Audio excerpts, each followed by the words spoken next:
It's not the feet. My veins start to liquefy. My body feels it. Petrified. Oh, the chaos has its place. The spinning takes its place. My mind begins to race. Recognize my face. Talking by myself. I don't need no help. The chaos takes its place. Recognize my face.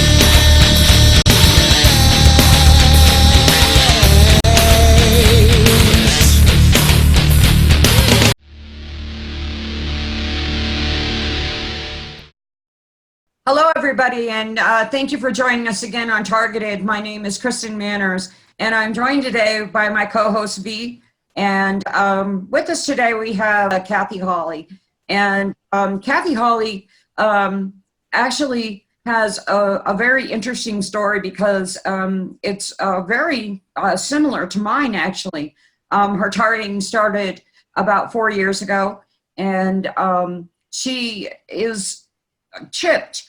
That's what she has claimed, not only claimed, but she knows of this. She has been through the ringer, pretty much like I have.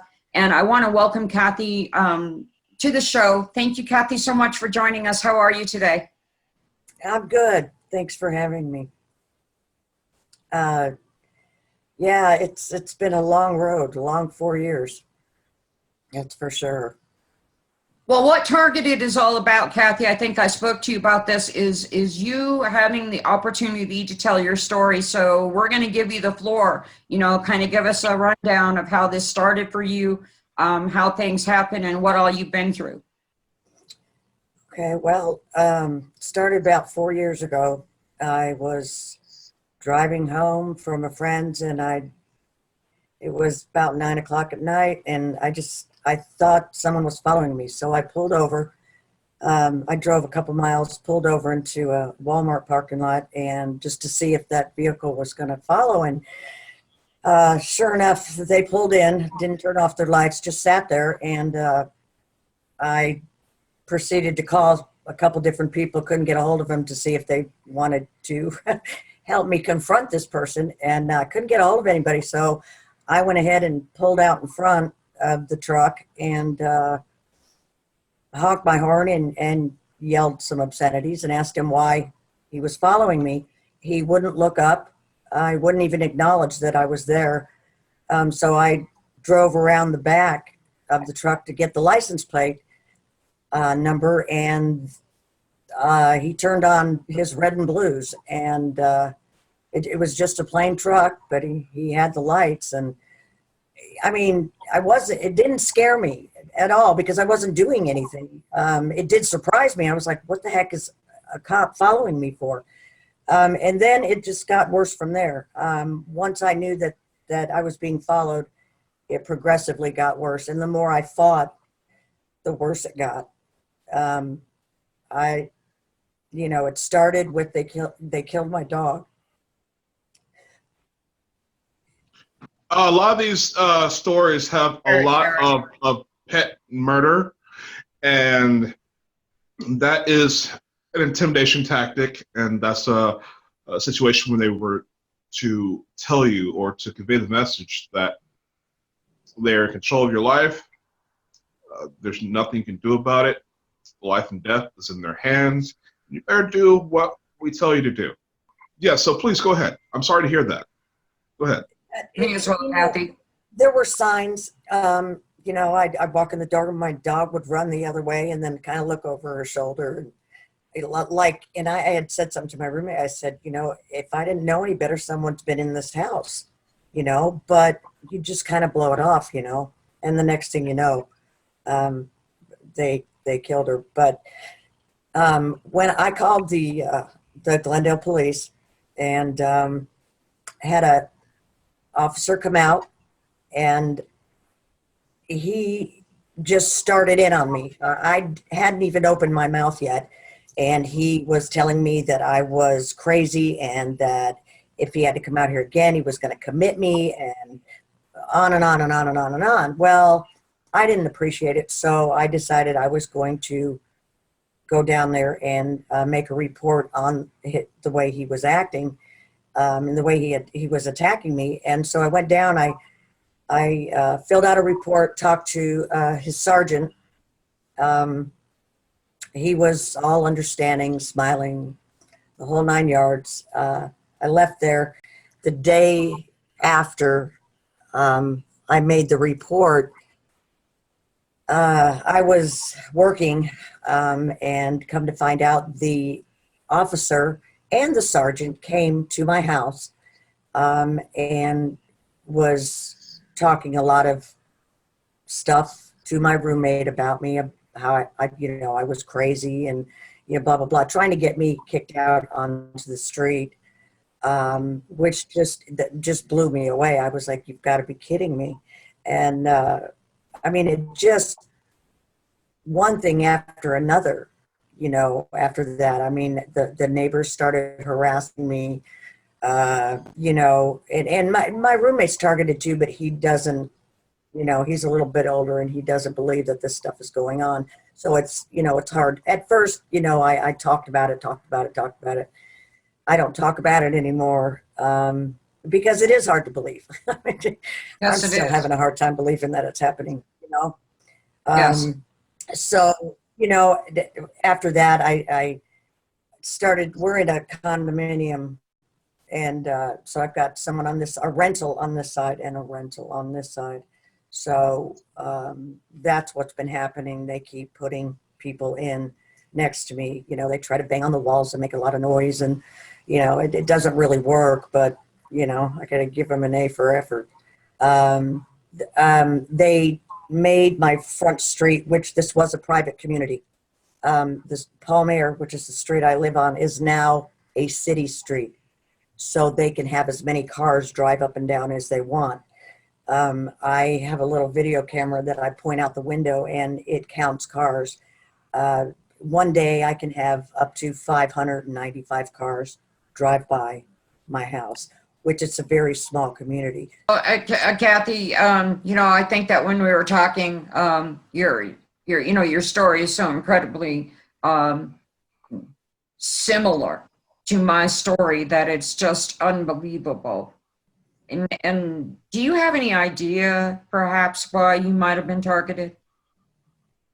At first I thought it was because I had done drugs, but I was targeted way before then, because just within the last couple of months, going to and from the dog park, I no longer walk her around here. I just take her to the dog park. I just happened to drive by and find out that the person that lived across the street from me growing up lives right down the street. I don't know why I took that road. I've never driven down in that neighborhood, but the truck that they had parked in the front yard growing up across the street from me is a very unique truck, one of a kind, and there it sat when I drove by, and I'm like, oh my God.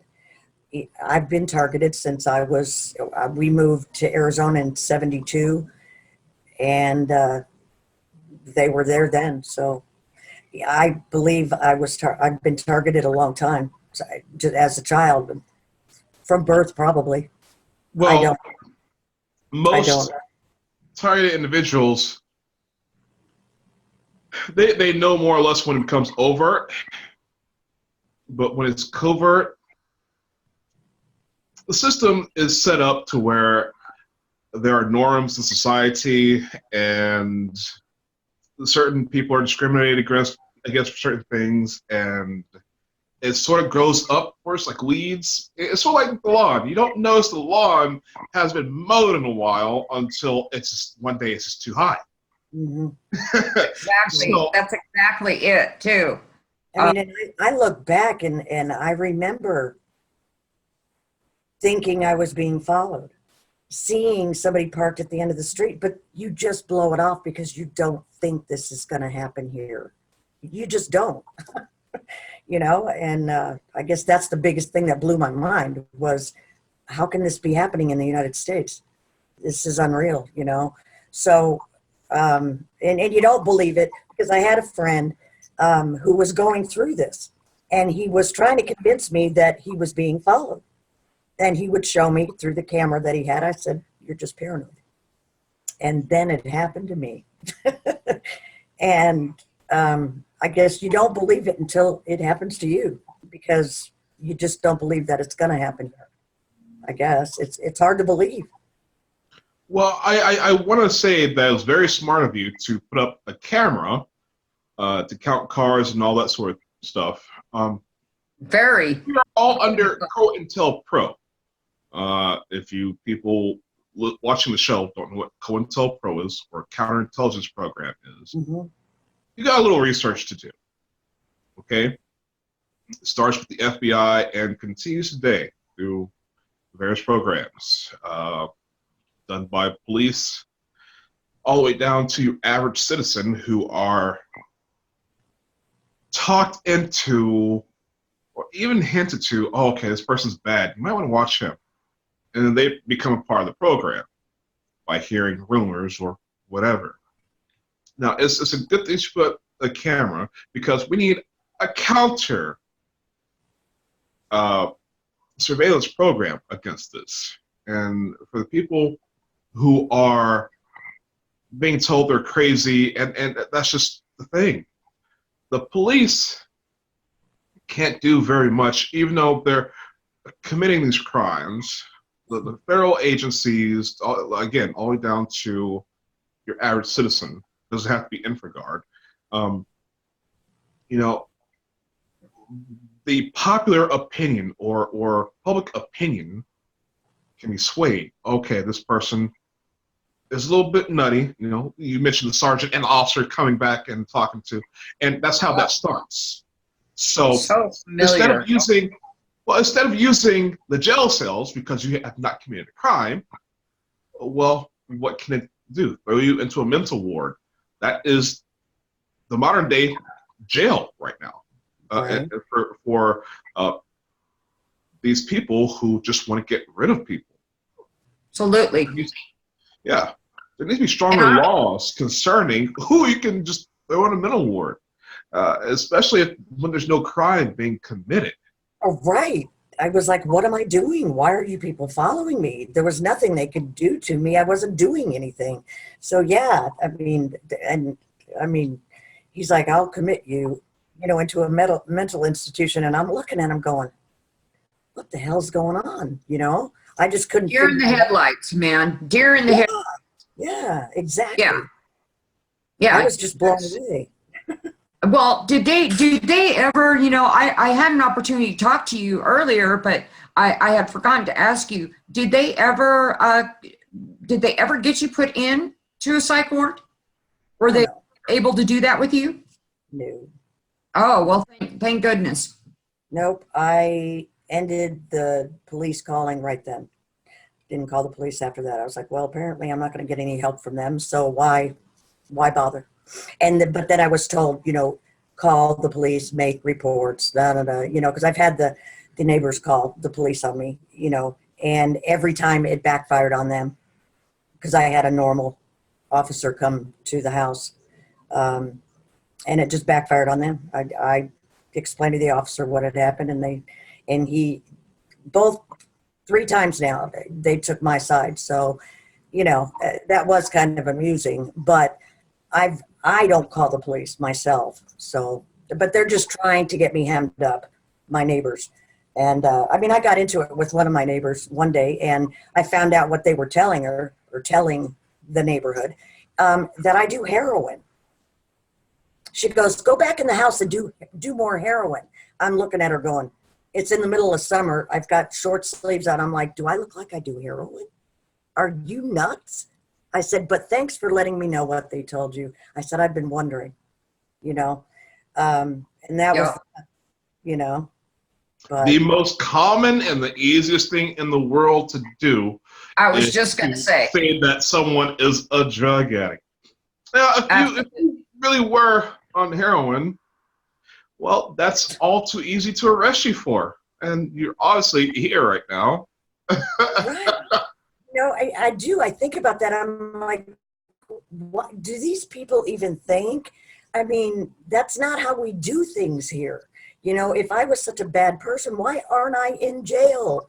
Why are they just chasing me? thank you very much. You're absolutely But- right, Kathy. I'm astounded right now at the similarities in our stories there. It's absolutely uncanny. And, my heart completely goes out to you because I feel every single ounce of everything that you have been through, because it's like hearing somebody tell my story. I know that there's differences, but you are such an incredibly smart lady for picking up on the fact that you were going to continue to get harassed by the police, because a lot of individuals do not get that. That was one of my downfalls, and I will be the first to throw my hand up.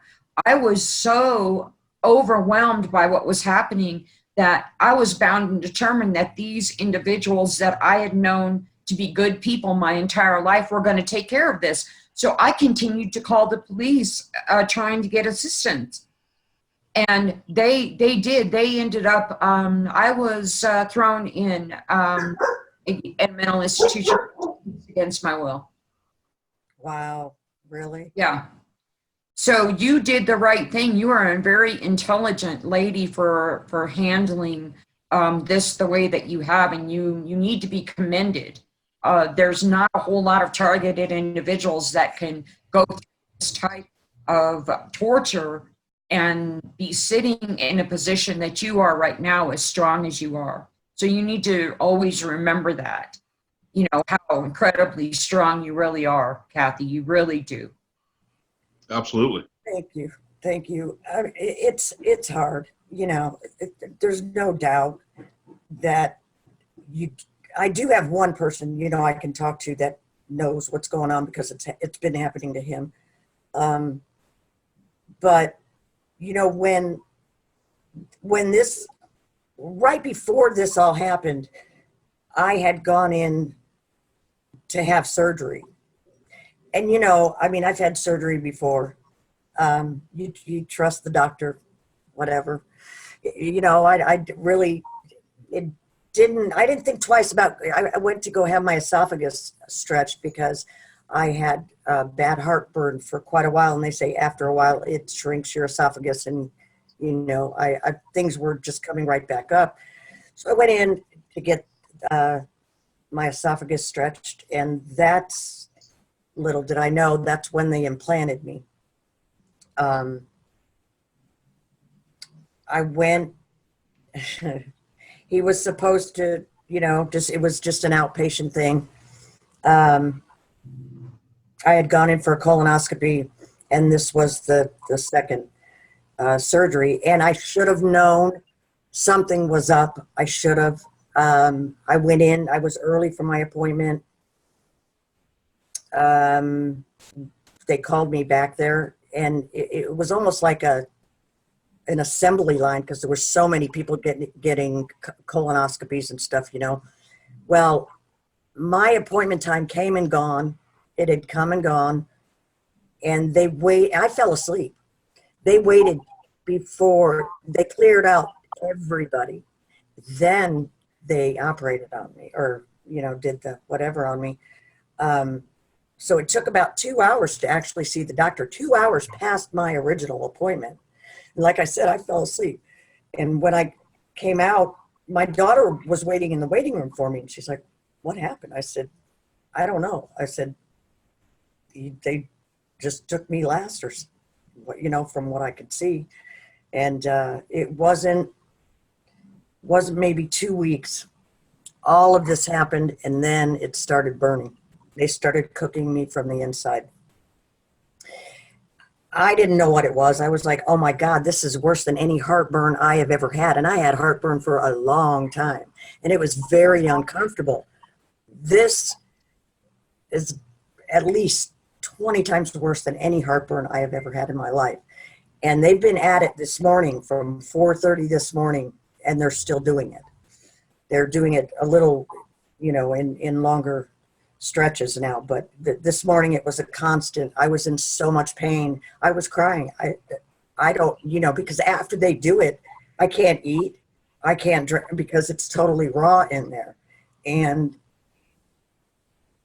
trying to get help. I didn't even try because I went to a doctor at the beginning of this before I knew anything, and the next thing I know, she had sent me a letter stating that she was no longer in my network, so I'd have to find another doctor. So they had talked to her, and she decided, no, I'm not going to help her at all. So she dropped me as a patient.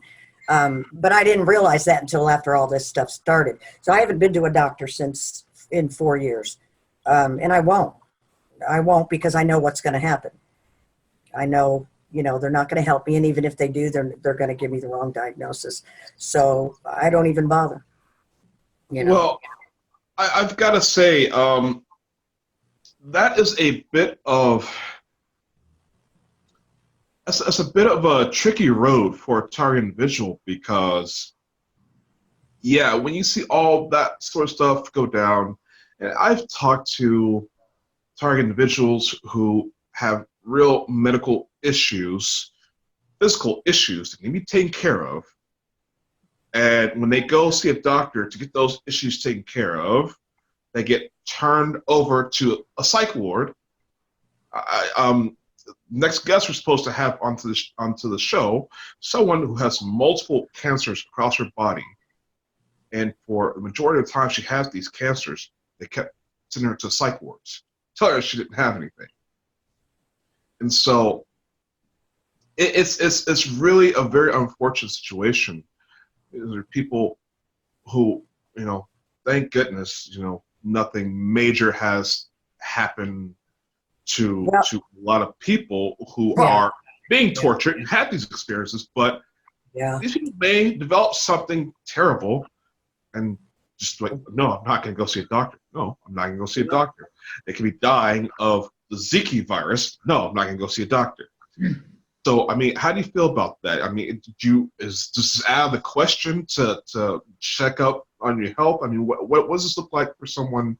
I mean, I don't know how old you are. I'm not going to ask, but how someone, nearing in your age range or maybe older, what do you think the scenario would look like?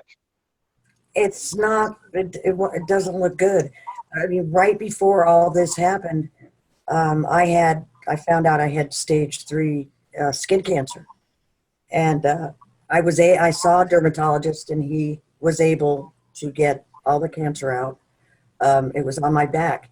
It was right after that all this stuff started. So I thank God that it happened when it did, because 6 months, a year down the road, I'd be dead right now.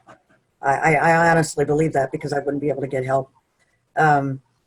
I mean, it was immediate for me. It no sooner started. I mean, I was being denied, everything. Yeah. I couldn't work. I mean, everything they just hit me, But I mean, I was not a very willing participant in this game with them. I mean, I've shot them with BBs. I've thrown oranges at their cars. I've thrown rocks. I've busted at least 12 windows of the people that follow me. I've threatened them. You name it, I've done it. And it's just me. My personality, I cannot just sit by and watch an 18-year-old think that he's going to follow me and watch me, like he's my parent or he's a cop. Exactly. I just can't do it. I can't do it. I can't just drive and let him do it.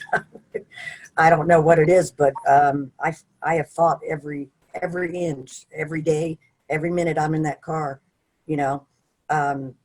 which I was going to say something, during that time too, I was visiting my mom. I mean, there's so many things that have happened to me. The first thing was I was getting my engine rebuilt.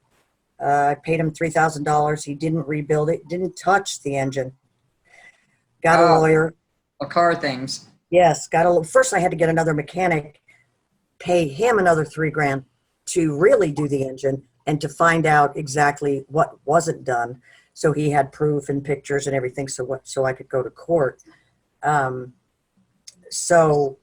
then right in the middle of, right after we filed the papers, the lawyer dropped me. So, Oh boy. so that case was lost, and ended up that they wanted me to pay his lawyer costs. And I said, when pigs fly, I don't care what you guys do. I'm not paying him a dime, you know? So that happened. Then I had just put brand new tires on my car while they had it, and they were redoing the engine for real. They stole all 4 Pirelli tires, put on old ones.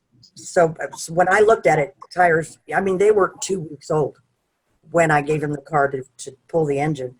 When I got it back, it was like maybe a couple weeks after I was driving it. My friend, he said, your tires are bald. I said, no way. He said, yeah, I mean, $1,000 worth of tires. They took them off and put old ones on, you know, stuff like that. I drove to Tucson to see my mom at the time, told her about it. You know, I could see right away she didn't believe any of it, you know. Well, I the same person that I just mentioned to you, Yeah. who's going to be on the show, very close experience. She had gone through, I believe, like 5 cars or was it 8 cars in 5 years, or the other way around? Yep. She would find that her engine pan had the bed pan, not the bed pan, the oil pan had been removed, Wow. and or you know, stuff to destroy the engine. Right. I Yeah. forgot. The first thing they did to me was unscrew or loosen my caliper. Okay. So when I took off, and thank God I went left instead of right, because I hit a pothole. But if I'd have gone left, I'd have been on the freeway doing 60, and the tire jammed in the wheel well. It literally came off, and I would have flipped. There's no doubt in my mind I would have flipped. But instead I went right, hit a stop sign, hit a pothole. It jammed. I was doing about 25, 30. Thank God. Thank God. But that was the first thing they did to me. Absolutely. He was like, you've got to be kidding. Because I thought maybe, because my mechanic had just been working on it. And I said, are you sure you put the pin back on? And he goes, Kathy, yes. And I just couldn't fathom somebody was trying to kill me. I just couldn't fathom it. I was like, oh my God. You know, and that took a while to sink in. But while he was fixing the car, these people drove by in a huff like, oh, it didn't work. You know, it just Well, crazy. Oh, yeah. Being a Unscrew target my individual, filter. it especially with females. Now, I'm not saying this because I'm just being a typical guy, but it is in general. You know, females, women don't take as good care of their vehicles as men do. Oh. But that is the majority of the. If you want to talk about damage to property, Mhm. target individuals, a female, target individuals tell me they have to pay 2 to 3 to 5 times more for their repairs because they have to go through multiple mechanics who each Yes. tell them something different is wrong and overcharging on the parts. Right. You know, this lady I was just speaking to was saying this mechanic was trying to charge her $650 for a water pump for her vehicle, and that's, you know, just for the part, not the labor. I was going to He say, went to no, AutoZone, got the same parts for $150, gave it to the guy. He was very irate. I bet he was. I bet he was. Still didn't fix the car and broke other stuff on it and gave Yeah. it back. Mhm. So Yep. I think it's not just target individuals, but scumbag men in Yeah. general in the automotive industry that like to victimize women. Take But it. it Amen. happens Yeah. more so to target individual women. Right. But my dad was a mechanic, and I know quite a bit about cars. And, you know, I'm not one of those women well, except for the engine thing, but you know, who to know? But I just took one look at it when I got it back, and I just knew. I was like, it looks like the same engine. For $3,000, I'm not sure what he did, and that's why I had someone else take it apart. I said, I want to know exactly what wasn't done. And he said, nothing was done. He didn't even take the engine out. But, yeah, I mean, they've unscrewed my oil filter in my newer car. They've put, I don't know how many dents on it. Every time I try to use my roommate's vehicle because it's an older truck, and, I don't take my car because every time I do, there's a new dent, there's a new scratch, there's a new something on the car. They just want to ruin it, and I want to kill them. So it's best if I just take the truck, But yeah, they get off on doing this. They've broken into my vehicle. They have keys to my vehicle. They've come in my garage and stolen stuff out of my vehicle. It's crazy. It's just crazy. They know how to turn off my alarm system for the house because they've turned it off every time they've been in here. Most InfraGard agents, the COP will be given remotes. Anybody, that's the easiest thing to do. Yeah. I was told that they hire locksmiths and all that to get into your house and, this and that. And it didn't matter what I did, they got in, And let me tell you this. The first thing I looked up when all this started happening, and I put in the computer, how does the NSA spy on the American people? Wow, that was pretty smart. The first thing that came up, light bulbs. I went in every single one of my sockets and found light bulbs that were heavy that I didn't put there. They all have microphones in them. Those, why they're pushing those new light bulbs? That's why. Because with those light bulbs, they can listen in on every house in America. They don't need to really plant laser listening devices, and there is a way to have laser listening. They can point a laser through your window. Actually, it's not just the NSA. Right, but that's SWAT, what I had. Local SWAT has this technology. Oh, laser listening devices, things like that. Fluorescent bulbs, they flicker. It's all about mind control too. There's a certain flicker rating. Right. They can flash things into your heads, thoughts, images, anytime they want to. The one thing I don't get is the V2K. I don't know why. I don't get it. I haven't showed fear. I was told they have to make you fearful in order to send that brainwave to the super, something like that. I don't understand all that, but I'm not afraid of them. I fight them tooth and nail. I tell them to get lost in their words, but I know for a fact, I'm being watched through the walls 24/7. Through the walls? Oh yeah, through Okay. my neighbor on the corner. I know for a fact they're watching me. For a fact. That's terrible. Well, I mean, they never leave. I They try don't to work. tell individuals to stay clear of blaming certain individuals in your mind, because a lot of times, I'm very sorry, I do have a friend right now who's literally being targeted. He's had a gun pulled on him, so They did that to my daughter. They pulled a gun on I her. apologize. Yes. Kathy, I want to thank you so much for being here with us today. You have been an absolutely wonderful guest, and this has been another edition of Targeted. Thank you very much for watching. Good night.